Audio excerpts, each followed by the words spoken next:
Demain nous appartient, spoilé, Victoire elle fait face à un suicide. Manon et Nordine se retrouvent enfin, après quelques jours de flottement dans Demain nous appartient. Dans l'épisode de ce mardi 16 août 2022 sur TF1, Victoire soigne un patient inattendu. Les idylles ne sont pas toujours belles dans Demain nous appartient. Pendant que Sarah essaie de supporter Roxane, avec ses sautes d'humeur durant sa grossesse, le cœur de Nordine balance entre Sophie et Manon. Dans l'épisode du mardi 16 août 2022 sur l'antenne de TF1, le fonctionnaire de police organise une surprise pour la fille d'Aurore. Manon découvre la vérité dans Demain nous appartient. Manon ne cesse de penser à Nordine, et elle se confie à Charlie. La serveuse de la Paillote est venue lui rendre visite dans l'après-midi. La pièce rapportait des mots. Reno insiste sur le fait que Valentin a très envie de faire du sport en chambre avec l'enfant de William. Soudain, un bouquet de fleurs chamboule le quotidien des deux jeunes femmes. En effet, le fonctionnaire de police souhaite voir sa dulcinée pour s'expliquer.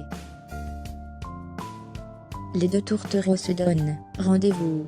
Au détour de cette promenade sur la plage, Nordine affirme ne jamais avoir montré les textos à Sophie, et qu'il ignorait sa visite à la Paillote.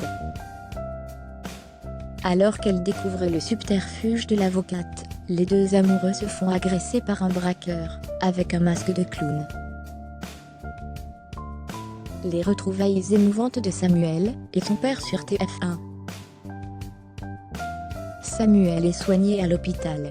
Victoire avoue avoir eu très peur pour la vie de son compagnon. Le fils de Renaud, quant à lui, relate sa prise d'otage, avec son ravisseur agrémenté de détails cependant très flous. À son retour chez elle, Anne-Marie a prévu un dîner avec ses proches, pour fêter la fin de ce cauchemar, comme il se doit. Renaud interpelle son enfant, et se dit très heureux, et très ému de le revoir. Il lui fait la promesse d'être un père plus présent. Il doit néanmoins s'éclipser, car une urgence à l'hôpital l'attend. En effet, un homme a fait une tentative de suicide du haut de son appartement, à 10 mètres du sol. Renaud et Victoire s'aperçoivent qu'il s'agit de Nicolas Barrault. Ils sont en plein dilemme, mais se rappellent qu'ils ont prêté serment. La jeune docteure confronte l'infirmier à ses pires horreurs, et l'accable en lui affirmant qu'il est un monstre. La suite des péripéties est à découvrir dans les prochains épisodes de Demain nous appartient, diffusés du lundi au vendredi, aux alentours de 9h15 sur TF1.